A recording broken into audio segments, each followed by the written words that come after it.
But let's leave that out. These are the nuclear states. Now, have the nuclear halves lived up to their part of the bargain? It is hard to say yes to that, answer yes to that question. The very first time that any nuclear weapon was dismantled was under the START Treaty, START 1 Treaty, that finally went into effect in 1991. So that was 21 years after these nations committed themselves to the cessation of the nuclear arms race at an early date and to nuclear disarmament. And nobody in this country in elected office talks about a nuclear disarmament, nuclear abolition, as something that we need to do. Obama in Prague said something that he's probably not in my lifetime.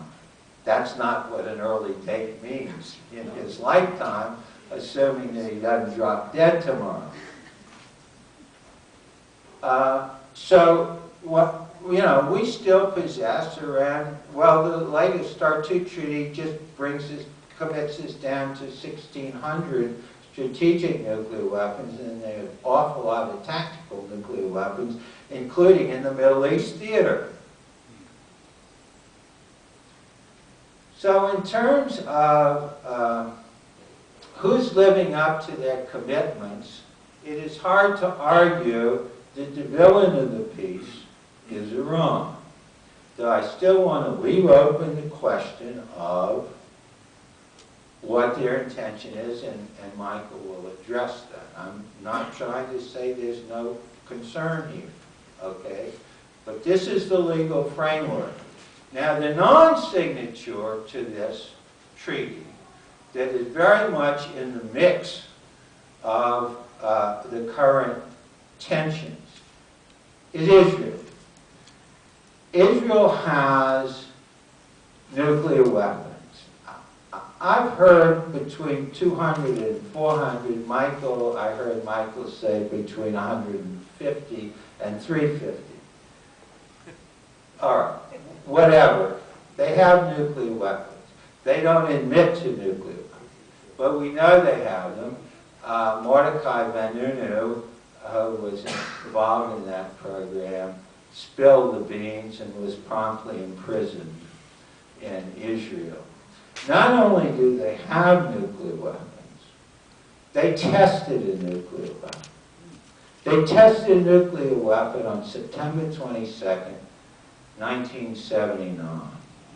There was a flash off the southern coast of South Africa.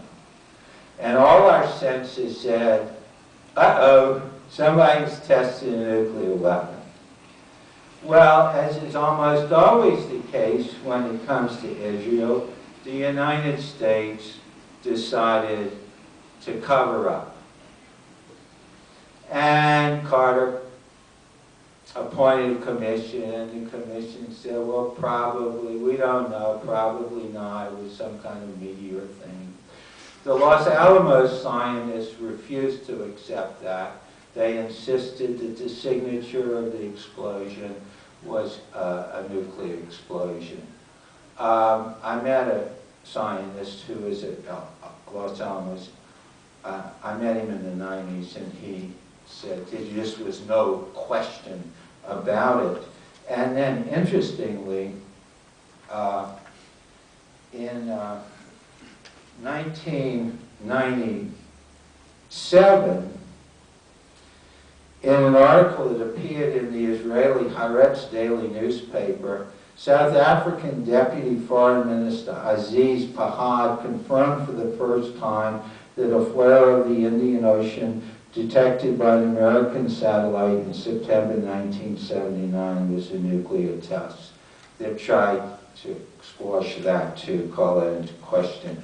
How did that happen? What people may not know is that the Israeli government was very tight with the apartheid government and was helping the apartheid government develop a nuclear weapon.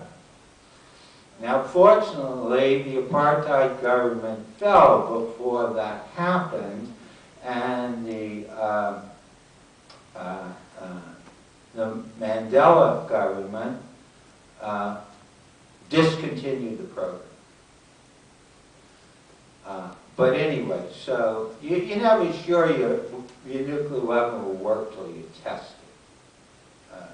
So that's where things stand with the only nuclear power in the Middle East, unless you count the nuclear weapons that the United States has introduced into the Middle East.